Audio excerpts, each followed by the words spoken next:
This is my teaching, learning, and assessment reflection.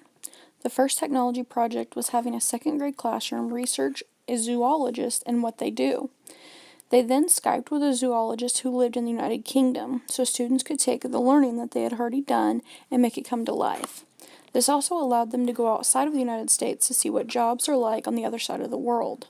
They also created their own iMovies about different jobs a zoologist may have, and this was then shared on YouTube so parents and other people around the world could see the learning that was taking place.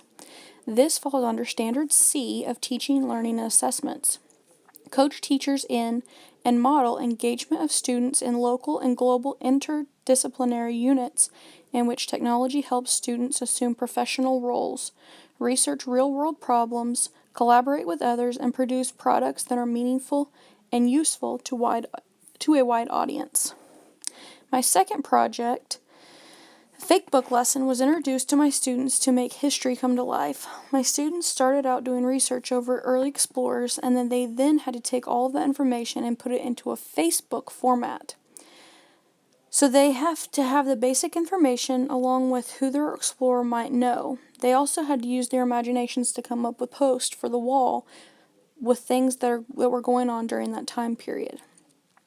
This project hit Standard E, coach teachers in and model design and implementation of technology-enhanced learning experiences using differentiation, including adjusting content, process, product, and learning environment based upon student readiness levels, learning styles, interest, and personal goals.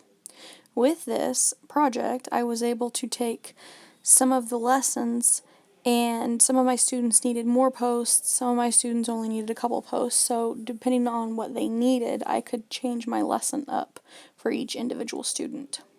The last project was a personalized learning discussion, and this hit Standard H. Coach teachers in and model effective use of technology, tools, and resources to systematically collect and analyze student achievement data, interpret results, and communicate findings to improve instructional practice and maximize student learning. I traveled to South Carolina for a school visit and met a kindergarten teacher named Christy Musey. She created her own books for a kindergarten class using Book Creator. She would then add some sort of quiz at the end of each book to test and see if the students needed to continue with what they were on or go harder or easier. She told us at the end of the year all of her kindergarten students were reading at least a first grade level, and how she was able to differentiate her instruction, and her lessons based upon the quizzes that she gave out during her books.